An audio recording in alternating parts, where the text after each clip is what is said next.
The pen trembles in Margaret Whitfield's hand, not from age or infirmity, but from the weight of what her children are demanding she sign. In the dining room, where she once served birthday cakes and Thanksgiving dinners, 3 strangers wearing her children's faces lean forward, their eyes fixed on the document that would erase everything she and Harold built over 53 years. The new will sits on the mahogany table like a verdict, its legal language disguising theft as care, exploitation as protection. But in the kitchen, barely visible through the doorway, their home health aide Rosa holds her phone steady in her apron pocket, the voice recorder capturing every threat, every manipulation, every cold calculation from the mouths of the children Margaret once rocked to sleep. They hadn't always been strangers. 5 years ago, before Margaret's stroke, they'd still been a family. Fractured, perhaps. Distant, certainly. But still tethered by something more than greed. Now Bradley speaks of assets and liquidity, while Susan mentions facilities with locks that work both ways. And Jennifer brings doctors who ask questions designed to confuse rather than diagnose. They see parents who've grown old, vulnerable, easy to pressure. They don't see the engineer's mind still calculating behind Harold's clouded eyes, or the fire still burning beneath Margaret's careful silence. Have you ever watched someone you love be dismissed? Their lifetime of wisdom reduced to an inconvenience? Their dignity treated as negotiable? Have you wondered what it takes to stand up when the world insists you should sit down, be quiet, sign here? Stay with us to witness how 2 people society calls helpless discover that truth, properly documented, speaks louder than any signature forced by fear. And how an unlikely guardian angel with a phone and a fierce heart helps them reclaim their own story. The voice trembles through Margaret Whitfield's phone speaker. Tinny and distant, but unmistakably her eldest son.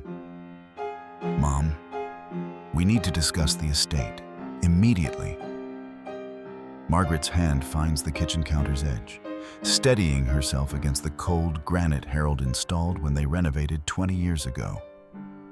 Before the stroke, before everything changed. Bradley, it's 7 in the morning. Her words come carefully, each one a small victory over the tongue that once betrayed her completely. Your father and I this can't wait. I'll be there Friday with Susan and Jennifer. Have your papers ready? The line goes dead. Margaret stares at her reflection in the darkened phone screen.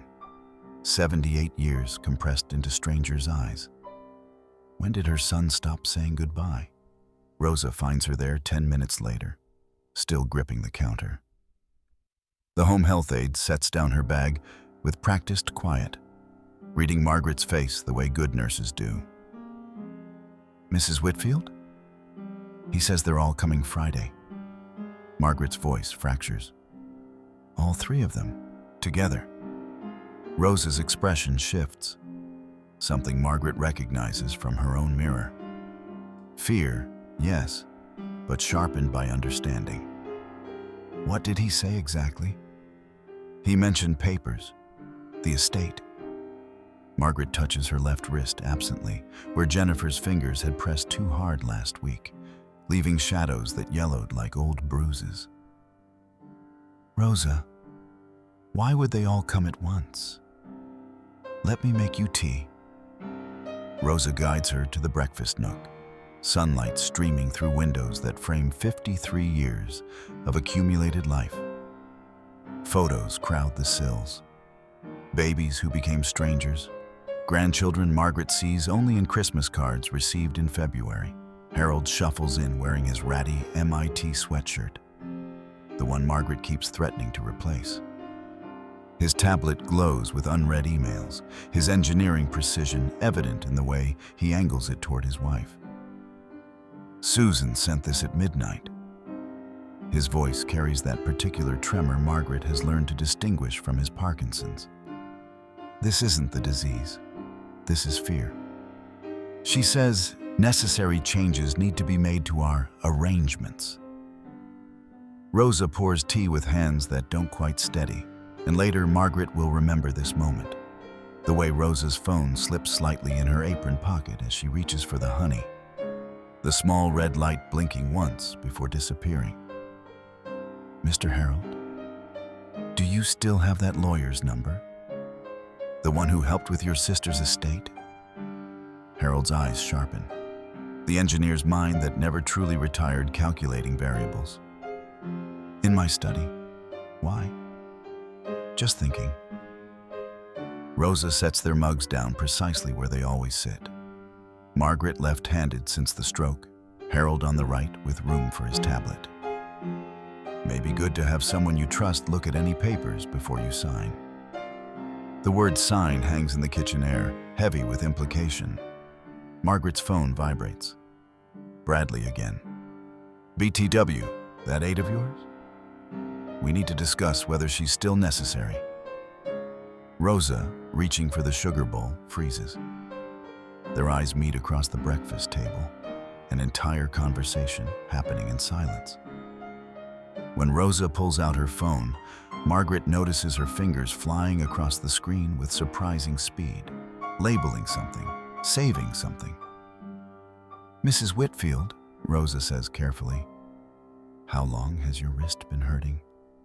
Margaret touches the yellowing bruise again. Since Jennifer visited last Thursday. She was upset about something. Grabbed me when I wouldn't. She stops, memory clarifying. When I wouldn't give her the code to your father's safe. Harold's teacup rattles against its saucer. Rosa's phone slides back into her apron pocket, that tiny red light glowing steady now, recording the morning light, the rattling cup. The moment this family began to understand what was coming for them. Bradley's BMW appears at 9 sharp, territorial in the driveway that Harold has edged faithfully every Saturday for half a century. Margaret watches from the living room window as her eldest son retrieves a leather portfolio from his passenger seat, the kind lawyers carry on television, all business and barely concealed impatience. He doesn't knock. The door opens with the key Margaret forgot he still had. Where's Dad? No hello. No acknowledgement of Rosa setting out coffee service in the dining room. Harold's finishing breakfast. Margaret keeps her voice level, the speech therapy lessons coming automatically now. Consonants clear, no slurring. Prove you're competent with every syllable. You're early. Susan's behind me. Jennifer's bringing Dr. Kelman. You remember him from the hospital? Bradley arranges his portfolio on the mahogany table with proprietary confidence. We thought a quick check-in would be smart. Make sure you're both tracking everything clearly. The words land like diagnosis. Tracking. Clearly. Margaret's fingers find her wrist again. Susan arrives at 9:30 with Derek, her lawyer husband, whose smile has the warmth of a contract negotiation. Jennifer follows at 10 with a man carrying a medical bag, his handshake perfunctory as he scans the room with clinical assessment. Rosa serves coffee. Her phone sits in her apron pocket, innocuous, the small red light hidden by gingham fabric. So, Bradley opens the portfolio, spreading documents across the table where Margaret once served birthday cakes for these same faces. We've had some concerns about the estate, about your care needs, about outside influences. His eyes flick toward Rosa. Derek's follow. These documents streamline everything. Susan's voice carries that particular sweetness Margaret recognizes from childhood tantrums. The house transfers to a family trust. Your investments get managed by Bradley. He has the background for it. Medical decisions go through Jennifer since she understands the system. Harold sets down his coffee carefully. We already have arrangements. Old arrangements. Jennifer leans forward, her expression arranged in concern. Before things changed. Dr. Kelman, would you mind? The doctor pulls out a tablet, his question starting gentle. Mrs. Whitfield, can you tell me what year it is? 2024. Margaret meets his eyes steadily. October 30th, Thursday. My son apparently doesn't trust my calendar anymore. Mom, Bradley's jaw tightens. This isn't about trust. It's about protection. From what? Harold's Engineering Precision Services. Our assets are secure. Our health is monitored. What exactly threatens us that requires? He touches the nearest document. Complete transfer of control. Dad, you're 81. Mom had a stroke. 5 years ago. Margaret's voice cuts clear. With full recovery. My neurologist can confirm. See, this is the confusion we're worried about. Susan exchanges glances with Derek, who produces his own folder. Sometimes people don't recognize their own decline. That's why. Asset liquidation? Harold reads from Derek's document, his fingers steady despite the Parkinson's. You want to liquidate our investments? When the market, we want to protect them. Bradley stands, his bulk suddenly intimidating in the space where he learned to walk. And frankly, this aid situation concerns us. Rosa, how long have you worked here? 2 years, Mr. Bradley. Rosa refills cups with professional calm. And you're from? Philippines. I have my green card and nursing certification. That's not what I asked. Jennifer's smile sharpens. I mean, how much access do you have? Bank accounts? Safe combinations? Legal documents? The implication sprawls ugly across Margaret's dining room. Rosa helps with medications and physical therapy. Margaret's hand trembles now, anger, not weakness. She's earned our trust. Has she? Derek's legal voice takes over. Mrs. Whitfield, sometimes vulnerable individuals become attached to caregivers who... Rosa's phone shifts slightly in her pocket. Margaret sees it, that small movement, and something clicks into place. We'll need your decision by Monday. Bradley stacks the papers with finality. Sign voluntarily, or we explore other options. Dr. Kelman, your assessment? The doctor closes his tablet, his diagnosis pre-written in his posture. I'd recommend full cognitive evaluation, given the concerning signs. After they leave, threats delivered, coffee cups abandoned, Margaret's home violated by legal language disguised as love. Rosa pulls out her phone, 15 files, 15 recordings, each one labeled, dated, preserved.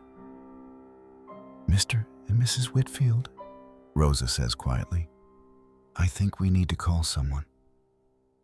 Marcus Rivera arrives at 7 with Rosa, carrying a messenger bag that smells faintly of law library, old books and fluorescent lighting, and the particular desperation of night students. He's younger than Margaret expected, barely past 25. But his handshake carries the firmness of someone who's learned to be taken seriously. My aunt tells me you need help. He sets a digital recorder on the kitchen table beside Rosa's phone. Connecticut's a one-party consent state. Everything she's recorded is admissible. Harold's engineering mind latches onto facts like lifelines. Admissible where? Court, police reports, adult protective services. Marcus opens his laptop, his fingers moving with the confidence of someone fluent in technology's language. These documents your children brought. May I see them? The papers spread across the table like evidence at a crime scene. Marcus reads with the methodical attention Harold recognizes from his own profession. Each clause examined, each implication traced to its conclusion. This would strip you of everything.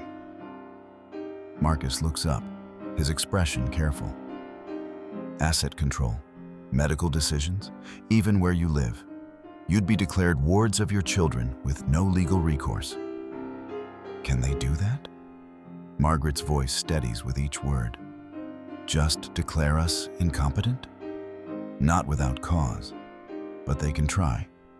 Marcus pulls out a yellow legal pad, beginning to sketch a timeline. Rosa says there's history here. Financial irregularities? Harold disappears into his study, returning with 5 years of bank statements he's kept despite Margaret's suggestions to shred them. The engineer in him had insisted on maintaining records, some instinct recognizing patterns before his conscious mind caught up. They spread across the dining room table, months of statements Harold annotated in his precise engineer's hand. Marcus's pen moves faster as he finds the anomalies. Here, April 2019, withdrawal of $15,000 marked as loan to Bradley. Marcus flips pages. October same year, another 15. Both after your wife's stroke, Mr. Whitfield? I was managing Margaret's medication schedules.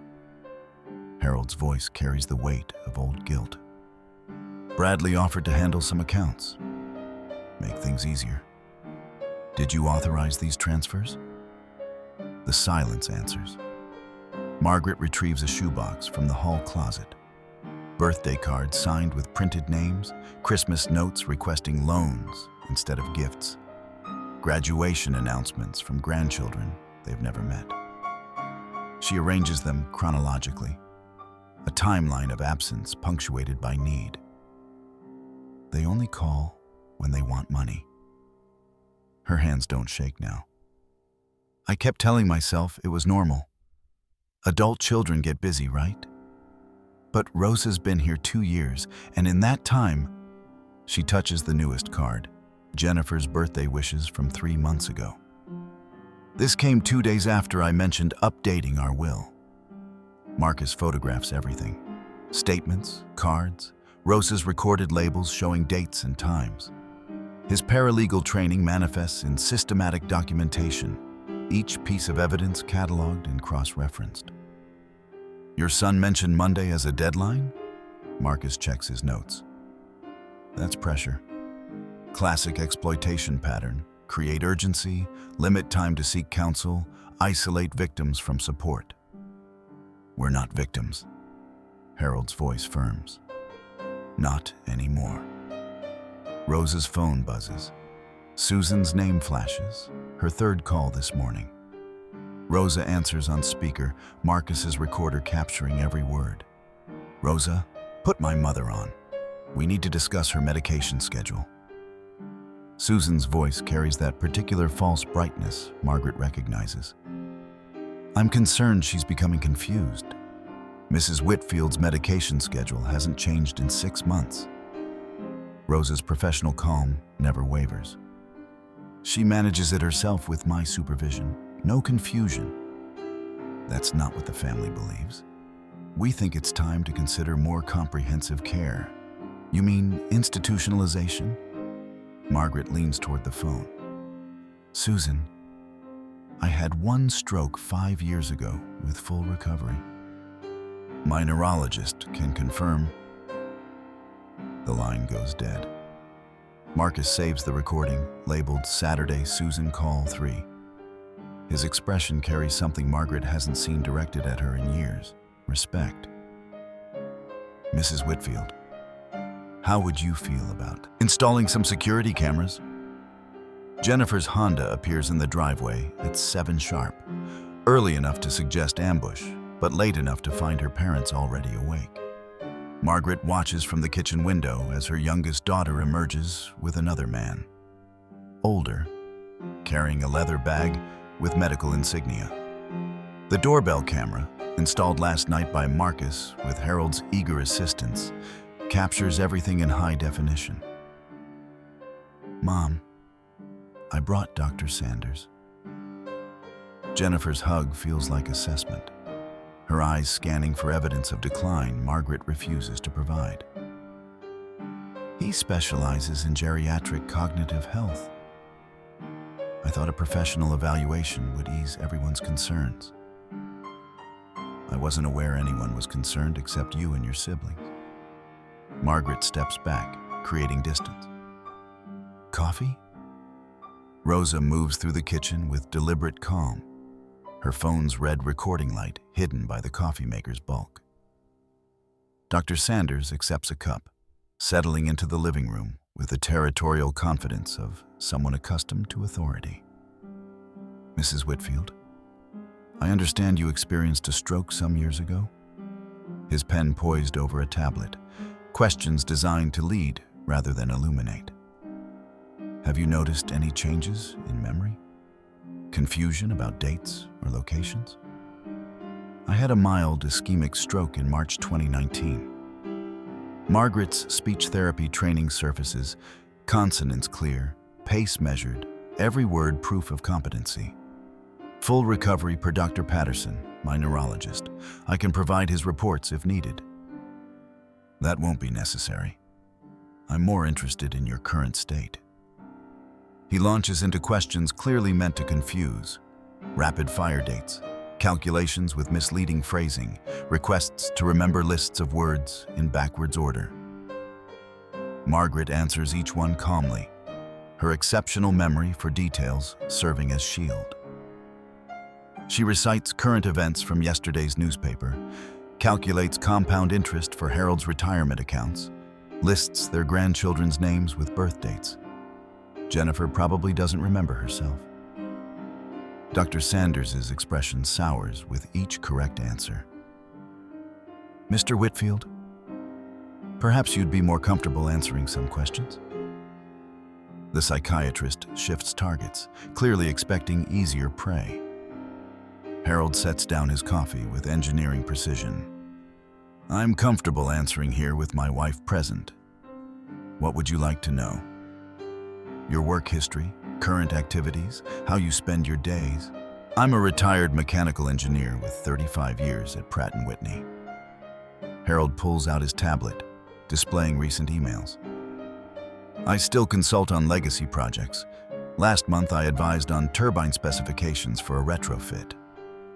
This week I'm reviewing stress calculations for a client in Ohio. Would you like to see the correspondence? The doctor waves it away, frustrated. What about financial management? Do you handle your own accounts? Every investment, every bill, every tax filing, Harold's. Confidence grows with each question, fed by Marcus's respect and the doctor's obvious agenda. I can walk you through our portfolio if you'd like. Current market positions, risk assessment, projected returns. Dad, Jennifer interrupts, her voice tight. Dr. Sanders is trying to help. Help with what exactly? Margaret's question cuts precise.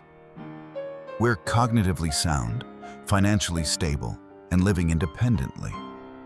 What problem requires a Sunday morning psychiatric evaluation? The problem is her. Jennifer's facade cracks, her finger jabbing toward Rosa. This aide has isolated you, turned you against your family. Rosa provides medication management and physical therapy support. Harold stands, his Parkinson's tremor notably absent. She's never influenced our financial decisions or family relationships. Those deteriorated long before she arrived. We're just trying to protect you.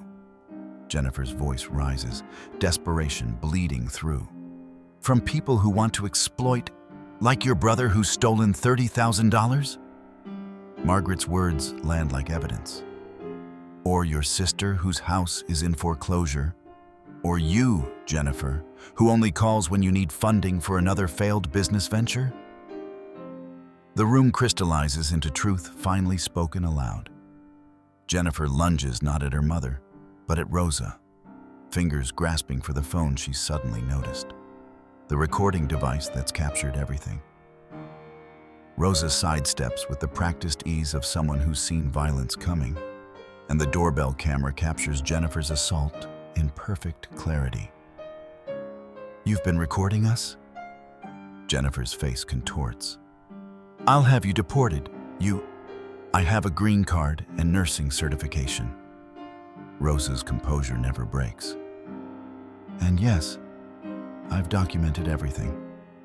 After Jennifer storms out, tires squealing in expensive suburban rage, They gather around Marcus's laptop to review footage showing something none of them had noticed in real time. Jennifer tampering with Margaret's pill bottles while supposedly using the bathroom, substituting medications with what looked like sedatives. Harold changes the locks that afternoon while Margaret calls their original attorney, the one they'd used before the children convinced her to try Bradley's estate planning expert. The message she leaves is detailed, precise, and backed by evidence even lawyers will respect. The locks click differently now. New tumblers Harold installed himself Sunday night, his engineer's hands steadier with each turn of the screwdriver. He'd chosen commercial-grade deadbolts, the kind that required deliberate key usage that announced through their very weight, "This home has owners who defend it." Bradley discovers this at 8 sharp, his key scraping uselessly against changed mechanisms. He pounds instead, the sound captured in perfect clarity by cameras he doesn't yet know exist. Harold opens the door with measured calm. "Good morning, Bradley. Security concerns, I'm sure you understand. The dining room has been staged with the precision of a courtroom exhibit. Harold's engineering notebooks spread across one end of the table, their dated entries visible. Margaret's correspondence arranged chronologically on the other. Birthday cards requesting loans, Christmas notes mentioning necessary discussions, graduation announcements for grandchildren they've met twice. Rosa stands by the coffee service in her most professional scrubs, and beside her, Marcus Rivera in a pressed shirt and tie that transform him from night student to legal presence. What is this? Bradley's eyes scan the room, recognizing theater when he sees it. Who the hell are you? Marcus Rivera, paralegal. Marcus extends a hand Bradley ignores. I'm here as Mrs. Whitfield's translator. Translator? Susan arrives with Derek, her voice pitching toward hysteria. Rosa speaks perfect English. I meant legal translator. Marcus's smile carries no warmth. Your parents wanted someone to help them understand the documents you've asked them to sign. Derek's lawyer instincts sharpen immediately. This is a family matter. Then why did you bring a notary? Margaret gestures to the woman hovering behind Jennifer, who's just entered carrying yet another doctor's bag. And another medical professional? This seems quite formal for a family discussion. Bradley slaps the papers on the table with theatrical finality. Enough games. You have until this afternoon to sign voluntarily, or we file for emergency guardianship. Dr. Kelman has already provided his evaluation. The evaluation where he asked me what year it was? Margaret picks up the nearest notebook, Harold's meticulous handwriting documenting Friday's visit. Question asked at 10:23 a.m. I answered 2024, October 30th, Friday. He marked it as confusion about temporal orientation. Would you like to hear the recording? The room crystallizes into new awareness. Derek's legal radar begins pinging warnings. Recording? Jennifer's voice goes shrill.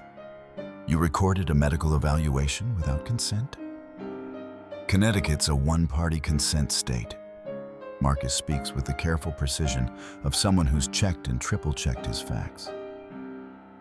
Mrs. Whitfield was party to the conversation. No additional consent required for documentation. Bradley lunges across the table, grabbing for papers, but Harold's hands, those supposedly trembling, incompetent hands, move faster, securing his notebooks with engineering efficiency. Sign the damn papers! Bradley's control fractures completely. You're both losing your minds, letting this aide manipulate you against your own children. Name one time you visited in the past year without asking for money. Margaret's voice cuts surgical and cold. One birthday you remembered without Rosa reminding you. One grandchild's milestone you attended without demanding we fund it first. Susan produces tears on command, her specialty. How can You say that? We're trying to protect you from people who want to exploit. Like the $30,000 Bradley stole from our investment account? Harold opens a specific statement, numbers highlighted in engineer's yellow. Or shall we discuss the forged signatures on the power of attorney extension you filed last March? Marcus photographs their expressions. Shock on Derek's face, panic on Susan's, rage on Bradley's. Evidence of knowledge, of guilt, of plans crumbling. Adult Protective Services will hear about this. Susan points at Rosa with shaking fingers. About her nephew, about this whole conspiracy. Funny you mention APS. Marcus pulls out his phone with deliberate calm. They're already interested in the recordings, particularly the ones where you discuss having your parents declared incompetent to access their assets. I believe the technical term is financial exploitation of vulnerable adults. Bradley shoves the table, papers scattering, his bulk suddenly threatening in the space where Margaret once taught him to tie his shoes. Sign by Friday, or we'll have you both committed. See how your recordings help when you're in a locked facility. Every camera captures it. Every microphone records it. The notary edges toward the door, clearly reconsidering her involvement. They leave with threats instead of signatures. And that evening, Margaret and Harold sit with Rosa and Marcus in the kitchen where this began. The formal request comes simply. Will you help us fight back? Marcus's answer arrives in the form of a laptop open to legal precedents. Rosa's in a fresh recording labeled Monday Final Threat. And together they begin building a case that will prove the elderly aren't helpless, just underestimated. The safety deposit box opens with a metallic whisper, revealing the cavity where Harold now stores their future. Duplicates of everything, organized with engineering precision. Bank statements in chronological order. Medical records proving competency. Marcus's transcripts with timestamps accurate to the second. Each piece of evidence cataloged, protected, ready to speak when words might fail. 53 years we've banked here. Harold slides the documents into their metal sanctuary. Never thought I'd need to hide assets from my own children. Margaret touches his shoulder, her stroke-recovered hand steady now with purpose rather than trembling with fear. We're not hiding. We're preserving. At home, she writes 3 letters at the kitchen table where she once helped those same children with homework. Her penmanship remains elegant despite age. Each word chosen with the precision of someone who understands documentation might become evidence. Dear Bradley, the first begins. I remember teaching you to count using pennies from your father's change jar. You were 4, so proud when you reached 100. The letters trace relationships from birth to betrayal. Maternal love measured against financial demands. Margaret doesn't plead or accuse. She simply records. Facts, dates, conversations. The deterioration of a family chronicled like a medical chart showing progressive disease. Rosa mails them certified at the post office, requiring signatures that will prove receipt. Her phone buzzes constantly. Susan calling for the 8th time since breakfast. Each voicemail grows more frantic, desperation bleeding through fake concern. Mrs. Whitfield, I'm worried about you. Bradley says you've been saying strange things. Maybe we should have Dr. Patterson check your medications. Rosa saves it, labeled Tuesday Susan VM8, adding it to a timeline that now spans weeks of documented manipulation. That afternoon brings revelation. Margaret's stroke rehabilitation therapist, Lisa Chen, arrives with files Margaret thought had been destroyed years ago. Cognitive assessments from 2019 through 2022, showing steady recovery. Memory tests scoring progressively higher. Physical therapy notes documenting Margaret's determination to regain every lost function. Your daughter Jennifer called yesterday. Lisa's professional warmth carries an edge now. She wanted me to say you'd never fully recovered, that your cognitive abilities were significantly impaired. Lisa spreads the actual reports across the table. These tell a different story. Margaret's scores place her in the 85th percentile for her age group. Her memory tests exceed baseline from before the stroke. The documentation proves what the family already knows.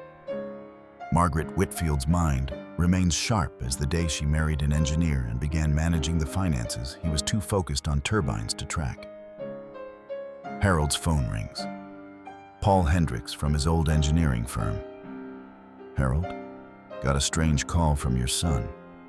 Bradley claimed you're showing signs of dementia, suggested we stop consulting with you on projects. Paul's voice carries 30 years of professional respect. I told him we just reviewed your stress calculations last week and they were flawless. What the hell's going on? By evening, they've assembled a counter-narrative more powerful than the children's fabrications. Harold's colleagues prepared written statements attesting to his continued technical brilliance. Margaret's rehabilitation team documented her exceptional recovery. Their longtime physician, Dr. Patterson, calls personally. Margaret, Jennifer's been trying to get me to sign something about cognitive decline. His voice carries professional outrage. I told her I'd be writing a letter about your excellent health instead. Both of you, cognitively sound, physically managing well, no signs of dementia or incompetence. I'm appalled she'd ask me to lie. Marcus arrives at 7 with transcripts printed and bound, each recording annotated with legal citations about elder financial exploitation. He's worked through the night, surviving on law school coffee and determination to protect his aunt's adopted family. We're building something bigger than a defense. Marcus arranges documents with the systematic care Harold recognizes from his own profession. We're creating a case study in how the elderly fight back. Susan's 9th call goes to voicemail. Rosa no longer bothers listening before saving and labeling. The volume of evidence speaks louder than any individual threat. Bradley arrives at 10 with companions who make Rosa's instincts scream warnings. 2 men in expensive suits carrying portfolios, their smiles professionally empty. They introduce themselves as financial advisors, specializing in estate preservation for vulnerable seniors. Rosa recognizes the shorter one immediately, Antonio Cruz, who'd tried similar tactics with the Flores family at her church last year. The family had lost $80,000 before realizing his investment opportunities were simple theft dressed in legal language. She texts Marcus from the kitchen. Bradley brought financial predators. Antonio Cruz. Remember the Flores case? His response arrives instantly. Recording? Yes. What questions? Marcus's instructions scroll across her screen while Rosa prepares coffee for men whose credentials she already knows are manufactured. Mr. Whitfield, we've reviewed your portfolio. The taller man spreads papers with the confidence of someone accustomed to confused elderly victims. Immediate liquidation would protect against market volatility. We can handle everything. Just need your signature on these transfer authorizations. What firm are you with? Harold's engineer brain engages, questioning assumptions. Registration numbers with the SEC? Professional licenses? The men exchange glances, their choreography suggesting they've faced this question before. We work independently, which allows us more flexibility in investment strategies. That's not what I asked. Harold's Parkinson's tremor notably absent, his hands steady on the papers they're trying to pressure him to sign. SEC registration numbers? I'll wait. Rosa serves coffee, her phone positioned to capture the men's growing discomfort. From the kitchen, she hears Margaret's voice, artificially weak. Harold, I feel dizzy. It's theater. But Rosa plays her role perfectly, rushing to Margaret's side with professional concern. "Mr. Whitfield, should I call 911? "Yes." Harold's response comes quickly, and Rosa sees the calculation in his eyes, forcing these predators to leave before they can pressure further. The EMTs arrive within 8 minutes. Bradley's financial advisors edge toward the door, but the doorbell camera captures everything. Crews muttering threats about consequences, the taller man warning Harold that refusing professional help proves incompetence. Bradley's face contorting with rage at another failed manipulation. The senior EMT, Maria Rodriguez, takes Margaret's vitals while assessing the scene with experienced eyes. She's seen this before. The expensive men with their urgent papers, the elderly couple clearly under duress, the caregiver whose body language screams protective desperation. "Ma'am, your vitals are perfect." Maria speaks quietly enough that only Margaret hears. "But I'm filing an elder abuse report anyway." Standard protocol when we see this setup. After the EMTs leave, after Bradley storms out threatening lawyers and institutions, Marcus arrives with evidence that transforms rage into strategy. Social media screenshots printed and organized. Bradley's gambling debts documented through deleted Facebook posts recovered by friends. Susan's house in foreclosure, the legal notices public record. Jennifer's third failed business venture, her investors' complaints cataloged on the Better Business Bureau website. They're all drowning financially. Marcus spreads the evidence across the dining room table. Bradley owes $200,000 to various casinos. Susan's house goes to auction in 3 weeks. Jennifer's latest startup collapsed, owing vendors $50,000. And you, he gestures at Margaret and Harold, represent their life raft. Harold studies the documents with engineer's precision, calculating the desperation driving his children. They're not trying to help us. They're trying to save themselves, using you as the emergency fund. Marcus's voice carries the weight of someone who's seen this pattern before. Classic financial elder abuse. Except they made one critical mistake. They underestimated Rosa's ability to document everything. That night, Margaret bakes her mother's apple pie recipe, finding comfort in familiar motions. The kitchen fills with cinnamon and the particular sweetness of Granny Smith apples, transforming under heat and sugar. Harold helps Marcus install additional cameras, one in the garage, another covering the back door, a third monitoring the driveway. We're not paranoid. Harold tightens the final screw with satisfying precision. We're prepared. Rosa saves the day's recordings with labels that tell their own story. Wednesday, Bradley financial predators. Wednesday, cruise threats. Wednesday, EMT report. The evidence accumulates like compound interest, each piece building on the last until the weight of truth becomes undeniable. Margaret cuts pie for her chosen family while somewhere across town, her biological children plot their next move, unaware that every threat they make strengthens the case against them. Rosa discovers the attempted break-in at 6:30, arriving early to find scratches around the back window frame, fresh gouges in paint Harold had touched up last spring. Her heart hammers as she checks the camera footage on her phone. And there he is, Bradley at 2 a.m., testing windows with the practiced movements of someone who's done this before, or at least imagined it thoroughly. Harold calls the police with engineer's precision, reporting facts without emotion. Attempted breaking and entering. I have video evidence with timestamp. The perpetrator is identifiable. Detective Sarah Morrison arrives within the hour, her presence carrying the particular authority of someone who specializes in crimes most people prefer to ignore. She's seen this pattern before. Adult children escalating from financial manipulation, into physical threat when their initial schemes fail. Mr. Whitfield, this moves beyond civil dispute into criminal territory. She reviews the footage on Harold's laptop, making notes in handwriting as precise as his own. Combined with the other evidence your paralegal mentioned, we're looking at a comprehensive case of elder abuse. She provides resources: emergency protective orders, victim advocacy services, prosecutors who take these cases seriously.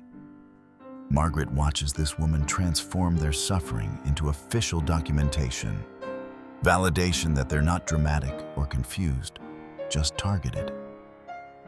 Jennifer's call comes at 9, her voice dripping false concern. Dad, I heard there was some confusion at the house last night. Police involvement? I'm worried about you both. These episodes of paranoia can indicate... Jennifer. Harold's voice cut surgical and cold. The cameras captured your brother attempting to break into our home at 2 a.m. The police have been notified. There was no confusion, no episode, no paranoia. Just attempted burglary. The line goes silent for 3 heartbeats before Jennifer recovers. That's... Dad, you're clearly not understanding the situation. Harold ends the call mid-sentence, a small act of power that Marcus witnesses with visible pride. They're coordinating. Marcus scrolls through screenshots a sympathetic cousin forwarded from the siblings' group text. The messages lay bare their calculations with stunning clarity. Bradley. Old man changed locks, tried windows, all secure. Need new approach.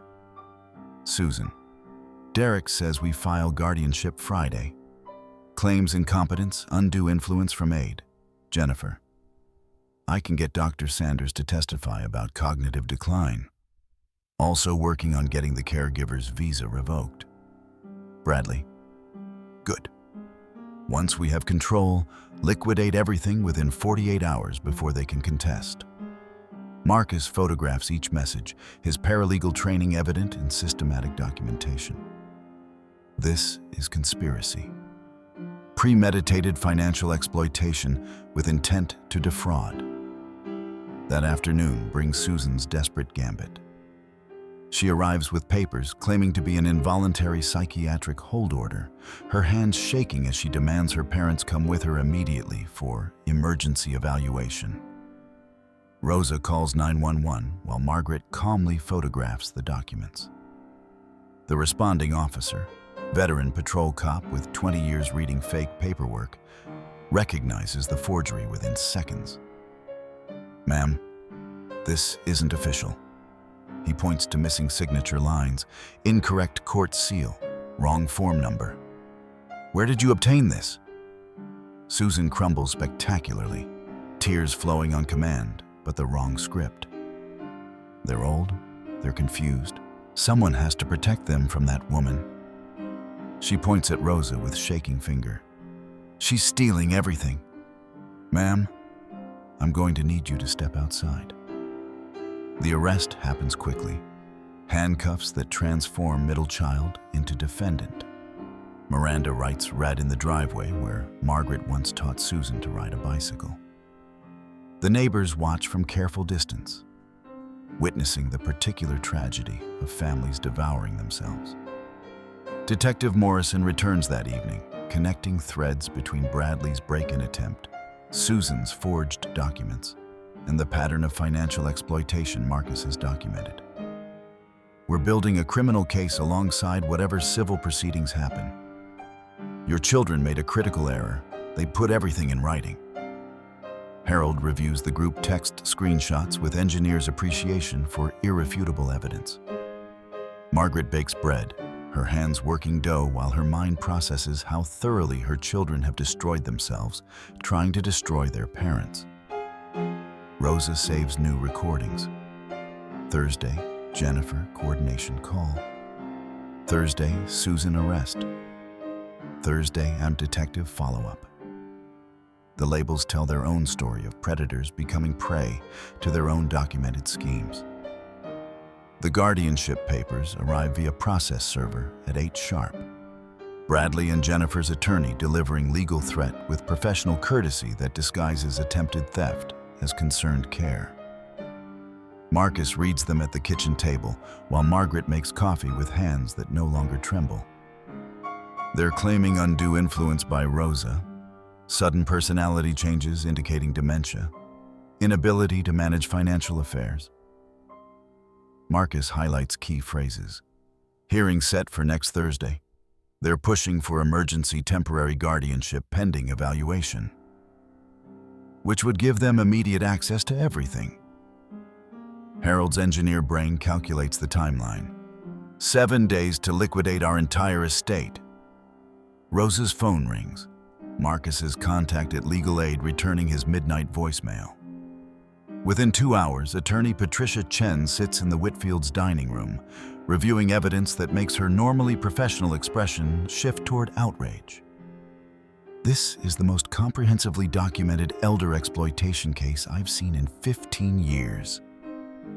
Patricia's fingers fly across her laptop, organizing files Marcus has already prepared. You have recordings, video evidence, financial documentation, medical records proving competence, witness statements. Your children have handed us everything we need. She files counterpetitions immediately. Restraining orders against all 3 siblings, elder abuse charges with evidence attached, motion to dismiss guardianship petition with prejudice. The legal machinery begins moving in the Whitfields' favor for the first time. Susan's arrest makes the siblings desperate. Jennifer attempts to access their joint checking account online, triggering fraud alerts Harold set up Tuesday with his bank's security team. The attempt gets flagged, frozen, and documented within minutes. More evidence of coordination and intent. Bradley makes frantic calls to Harold's former colleagues, spreading lies about dementia and incompetence, trying to undermine the professional reputation that proves his father's mental acuity. But 30 years of engineering excellence creates loyalty his brief, gambling, debt-driven manipulation can't overcome. Each colleague calls Harold directly, warning him, offering to testify if needed. By afternoon, Patricia has assembled a team: forensic accountant who finds even more missing money, neuropsychologist who agrees to evaluate the Whitfields this weekend, victim advocate who helps Rosa prepare her own testimony. The house fills with people who believe them, respect them, treat their age as wisdom rather than incompetence. Your daughter Jennifer just filed a motion claiming you're a flight risk.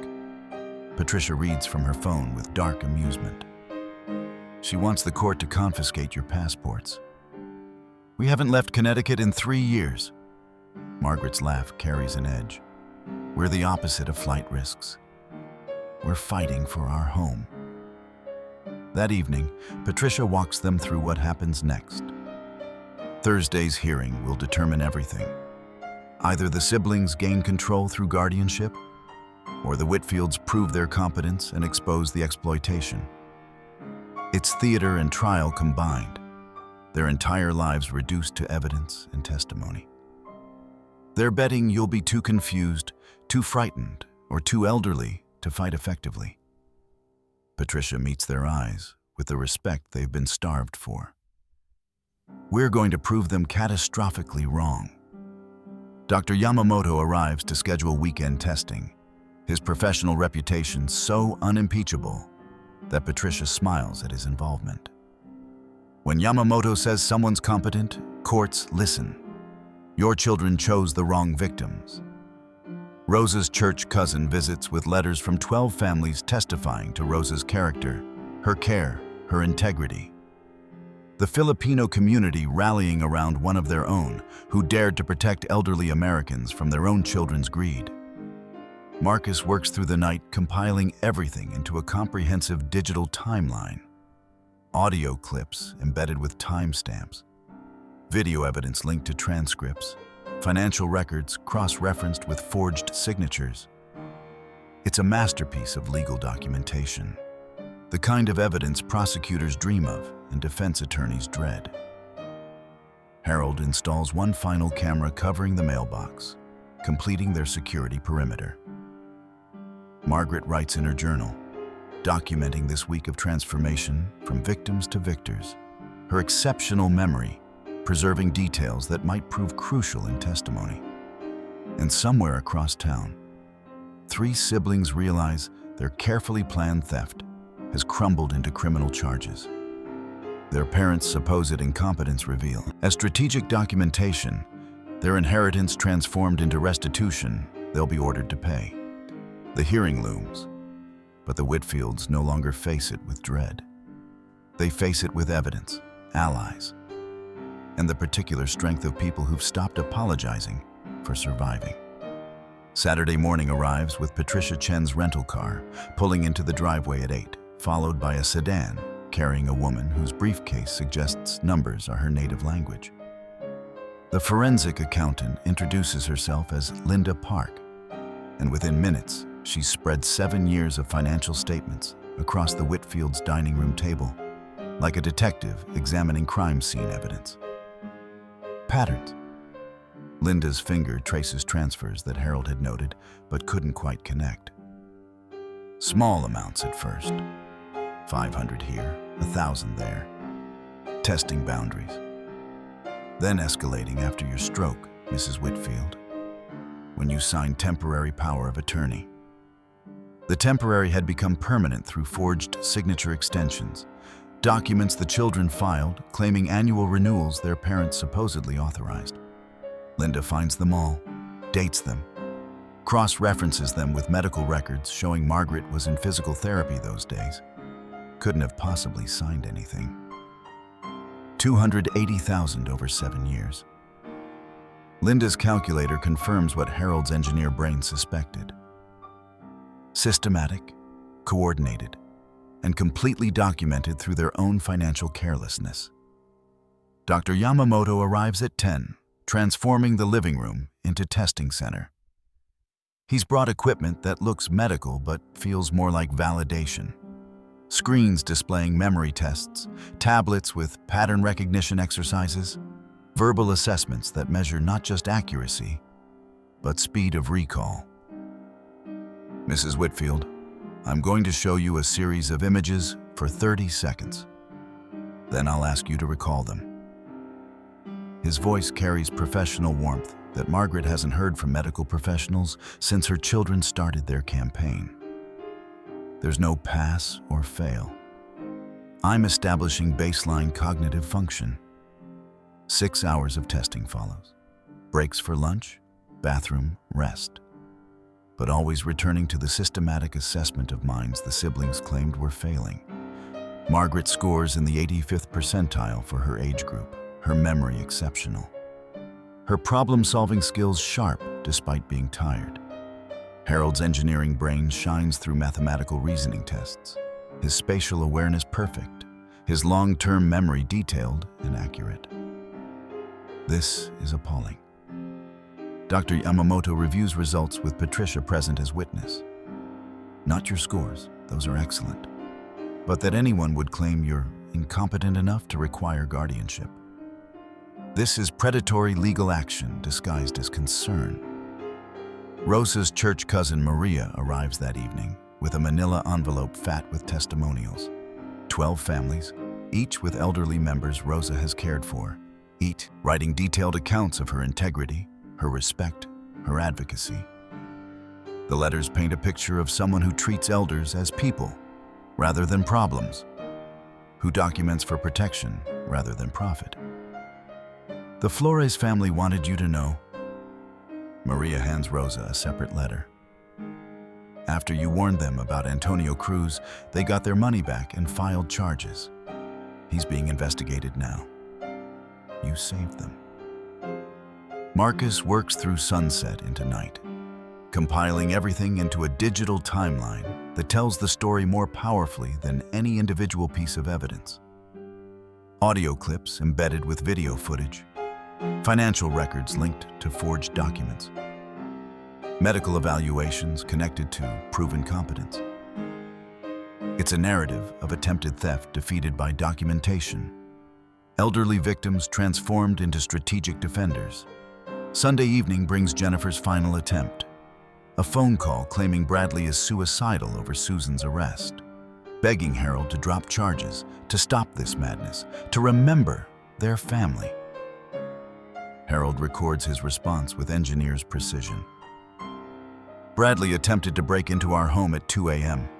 Susan tried to have us involuntarily committed with forged paperwork. Jennifer, you've been trying to get our doctors to falsely certify incompetence. These aren't family disputes. They're crimes. If Bradley needs help, I suggest professional counseling, not access to our estate. The doorbell camera captures Jennifer's car arriving at midnight, idling in the street for 3 hours. She doesn't approach the house, doesn't knock, just sits in darkness watching the home where she grew up. Perhaps finally understanding that her parents aren't confused or manipulated. They're fighting back with every tool available. Patricia reviews everything Sunday night, her laptop screen reflecting satisfaction. This isn't just evidence. It's a blueprint for how the elderly can defend themselves. Your children gave us everything we need by underestimating you. Margaret bakes bread for Thursday's hearing, her hands working dough while her mind prepares testimony. Harold organizes his engineering notebooks chronologically, each entry proof of mental acuity his children claim he's lost. The weekend ends with strategy session. Patricia walking them through what happens Thursday, how testimony works, what questions to expect. But underneath the legal preparation runs current of something more powerful. Elderly couple refusing to be dismissed.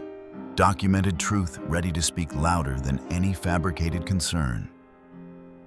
Monday morning transforms into legal warfare, conducted in filings and motions rather than threats and manipulation. Patricia submits the comprehensive evidence package to the court. Audio, video, financial records, medical evaluations, witness statements. 300 pages of documentation that transforms elder abuse from family dispute into prosecutable crime. The judge's response arrives by noon. Hearing expedited, scope expanded, include criminal referrals, motion for delays, denied. Patricia's smile carries the particular satisfaction of someone who's waited years to see the system work correctly. The siblings hired Thomas Brightwell. She shows the Whitfields the opposing counsel's filing. Expensive, connected, specializes in defending guardianship petitions.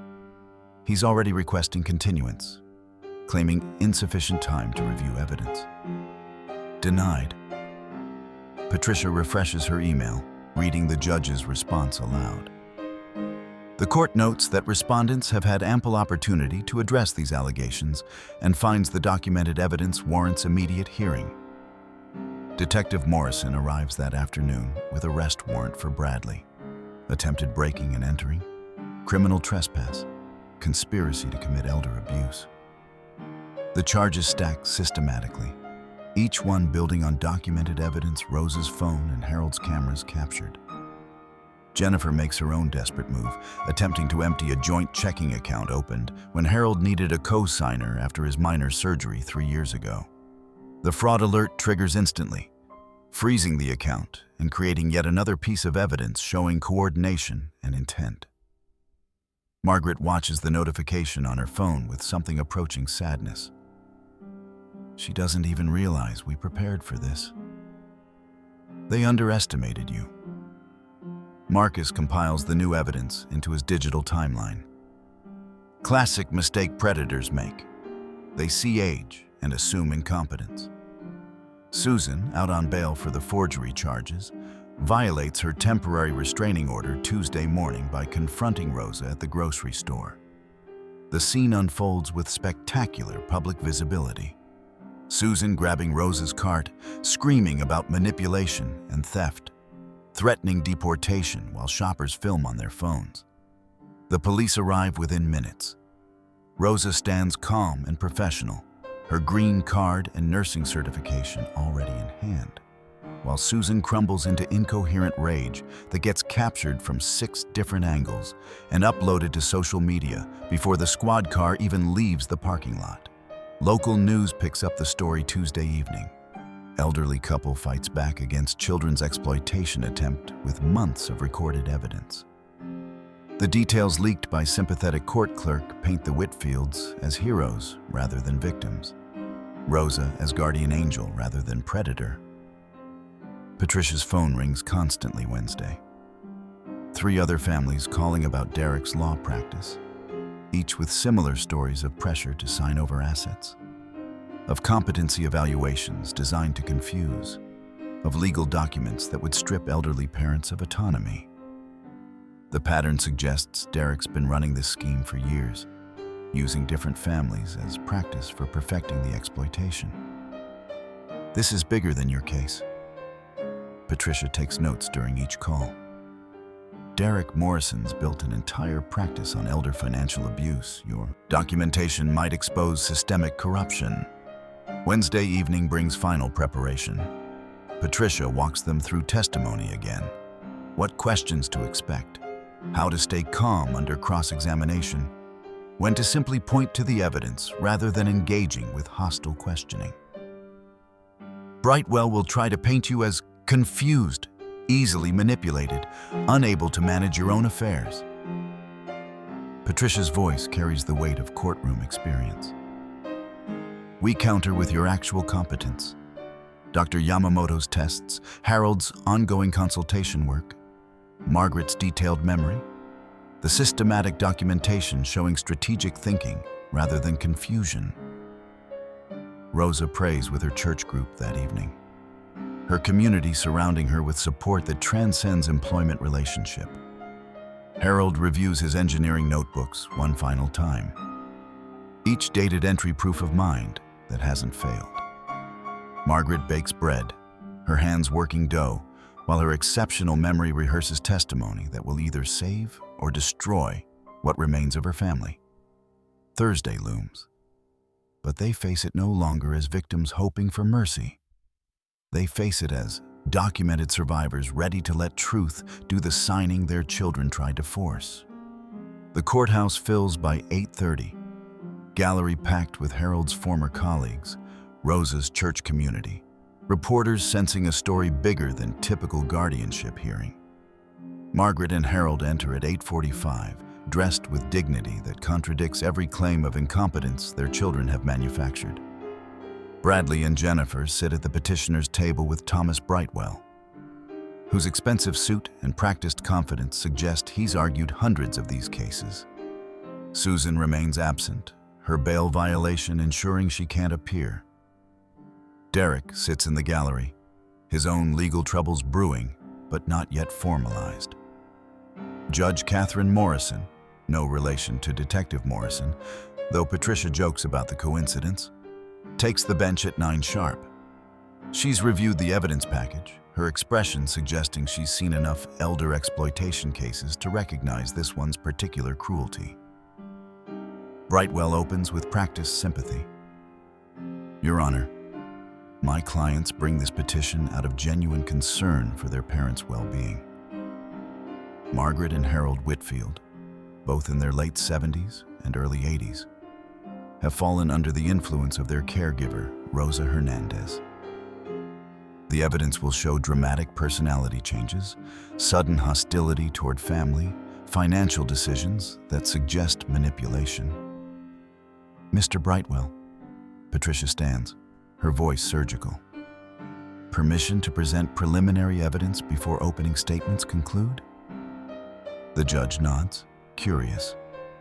Patricia plays a recording dated 18 months prior, before Rosa was even hired, of Bradley and Susan discussing how to expedite access to the estate if their parents became difficult. The audio captures them calculating liquidation timelines, discussing which assets to sell first, planning strategies to overcome parental objections. The courtroom crystallizes into new understanding. This isn't recent manipulation. It's long-planned exploitation finally documented. The respondents, Patricia continues, have been defending themselves against their own children's theft for over 2 years. The documentation you'll hear today wasn't created in response to this petition. It was created to survive it. Margaret takes the stand first, her posture straight despite 78 years. Patricia guides her through testimony that reads like a timeline of betrayal. Birthday cards requesting loans, visits that coincided with financial demands, the slow erosion of maternal relationship into transactional extraction. Mrs. Whitfield, when did you first begin documenting your children's behavior? After my stroke recovery in 2019, when I discovered Bradley had taken $30,000 from accounts I'd temporarily granted him access to manage during rehabilitation. Margaret's voice carries no tremor, no confusion. I thought I'd misremembered. But the engineer's mind I married doesn't make calculation errors. We started keeping records. She plays Bradley's first threat, the Thursday morning call Rosa accidentally captured, his voice clear as he demands they sign or face incompetency proceedings.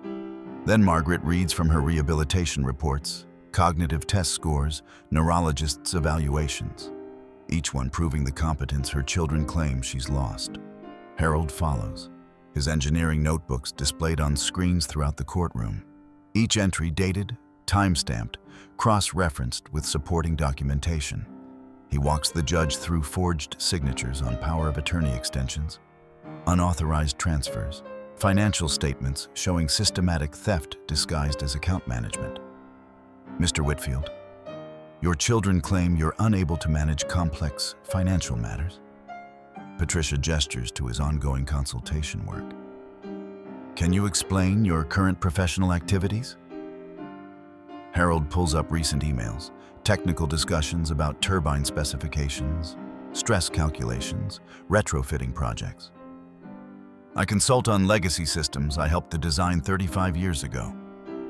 Last month, I identified a calculation error that would have cost my former employer $2 million. My mind works fine. My children simply prefer I not use it to notice they're stealing from me. Dr. Yamamoto testifies next. His professional reputation transforming technical testing results into unassailable proof. He methodically destroys every competency concern, his testimony making clear the guardianship petition isn't medical necessity. It's legal theft dressed as care. The siblings' own doctor, Dr. Kelman, crumbles under cross-examination, admitting he never actually examined the Whitfields. Only reviewed Jennifer's summary and asked questions designed to produce confused responses rather than assess actual competence. The afternoon session begins with Rosa taking the stand, her professional scrubs and quiet dignity contrasting sharply with Brightwell's aggressive posture. Patricia guides her through testimony that transforms employment relationship into something deeper. Chosen family defending itself against biological predators. Ms. Hernandez, how long have you worked for the Whitfields? 2 years. I was hired after Mrs. Whitfield's stroke recovery to help with medication management and physical therapy maintenance. Rosa's accent carries the musicality of Tagalog underneath English precision. But I became family. She describes the first time she noticed something wrong. Jennifer's grip on Margaret's wrist, leaving bruises. Susan's phone calls growing increasingly aggressive. Bradley's demands escalating from requests to threats. The moment she accidentally recorded that first threat and realized she held evidence of something criminal. I started documenting everything because I knew no one would believe an immigrant caregiver over American children claiming concern. Rosa's voice breaks slightly. I've seen this pattern before in my community. Elderly parents exploited by their own families. Caregivers blamed for the abuse we're trying to stop. Patricia plays the recordings chronologically, building narrative of escalation. Bradley's early threats about incompetency proceedings. Derek's muttered calculations about liquidating assets. Jennifer's xenophobic attacks blaming Rosa for parental resistance. Each clip more damning than the last, painting picture of coordinated exploitation disguised as filial care.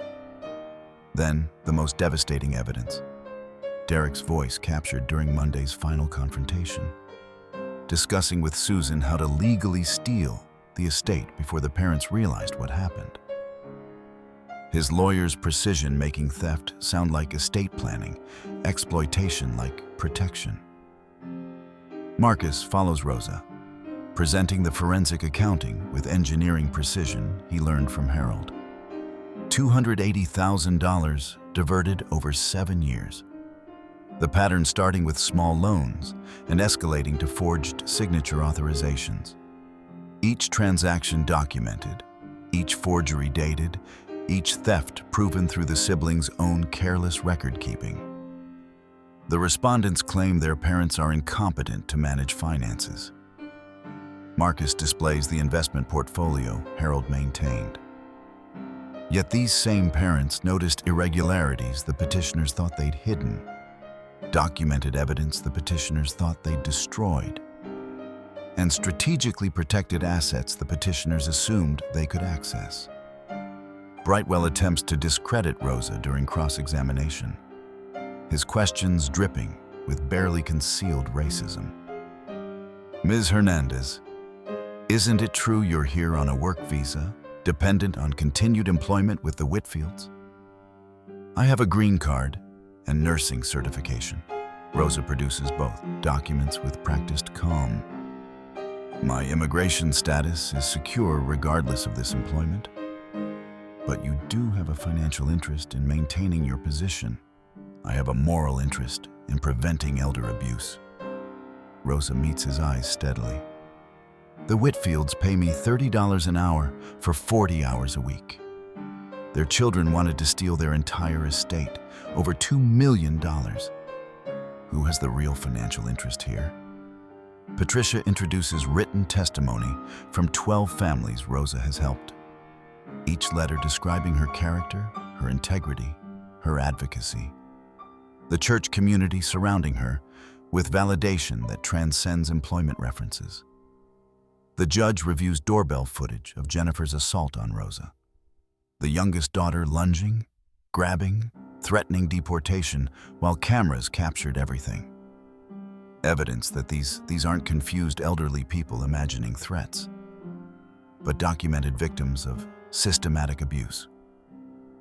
Bradley takes the stand at Patricia's insistence, his expensive suit unable to disguise the desperation underneath.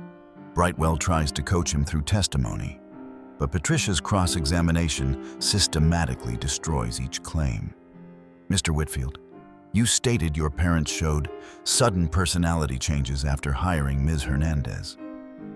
But this recording from 18 months before she was hired shows you discussing how to expedite estate access. Can you explain that? Bradley contradicts himself repeatedly, his story crumbling under the weight of documented evidence. Finally, in a moment of stunning honesty, he admits what everyone already knows. They're my parents. They owe me after everything, raising me, educating me, supporting me through. They should want to help their children. Even if that help means theft? Patricia's voice carries no inflection. Even if it means stripping them of autonomy, dignity, and independence? Bradley has no answer that doesn't incriminate him further.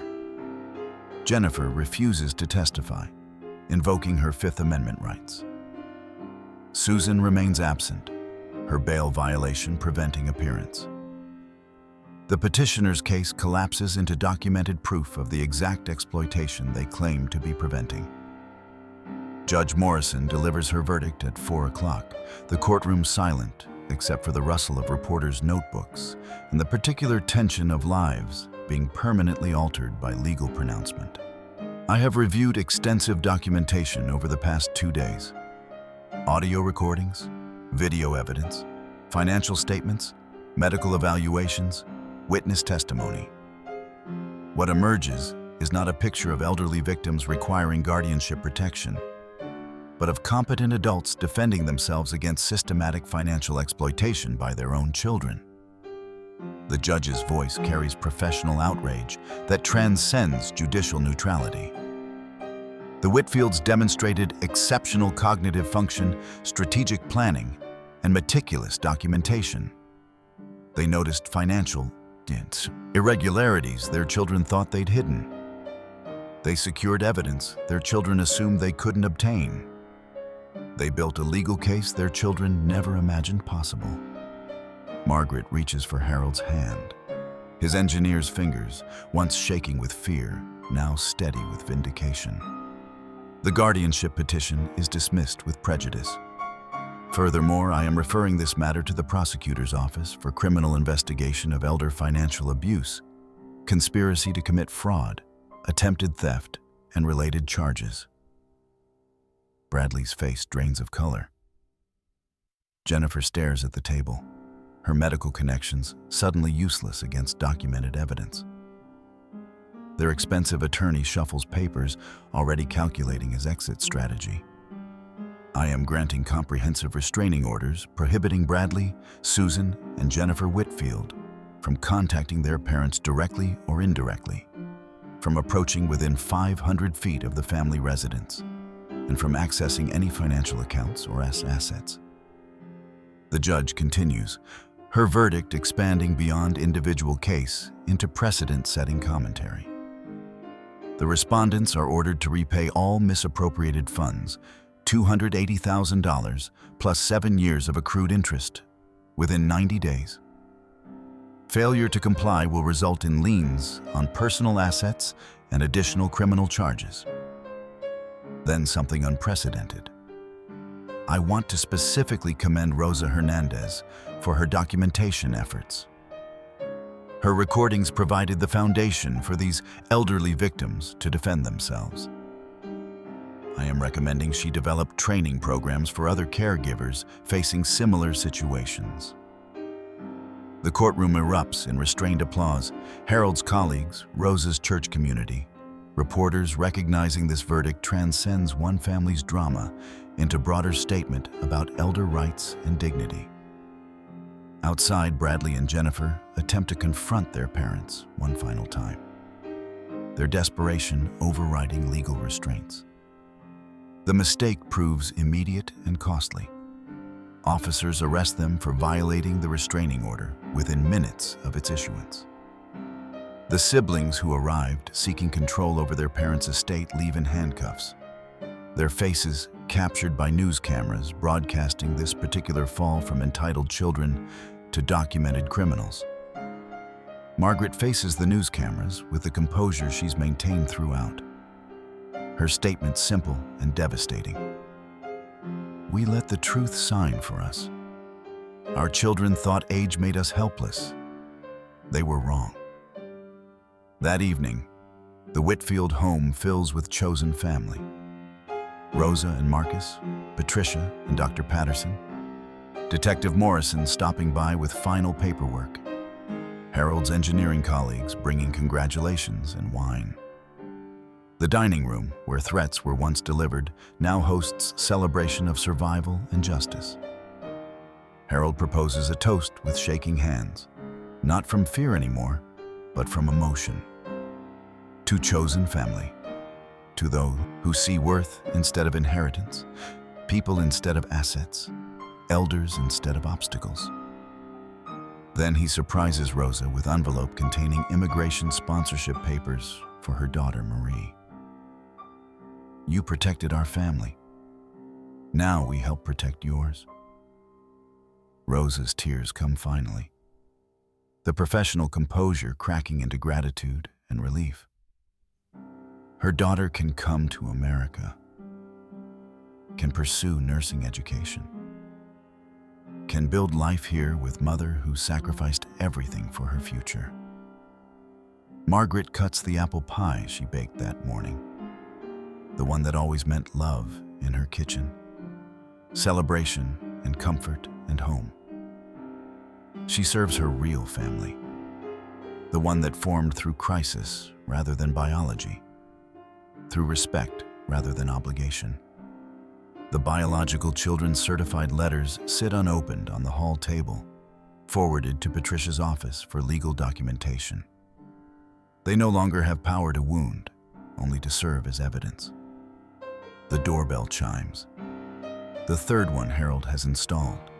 This time not for security, but because Marie keeps forgetting her key. Through the kitchen window, Margaret watches her arrive with textbooks spilling from her nursing school backpack. Rosa's daughter transformed from distant photograph into daily presence. Mrs. Whitfield, can you help me understand cardiac rhythms? Marie drops her bag with the particular exhaustion of someone juggling school and clinical rotations.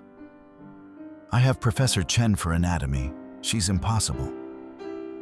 Margaret pours coffee, her left hand steady now, not from therapy, but from purpose.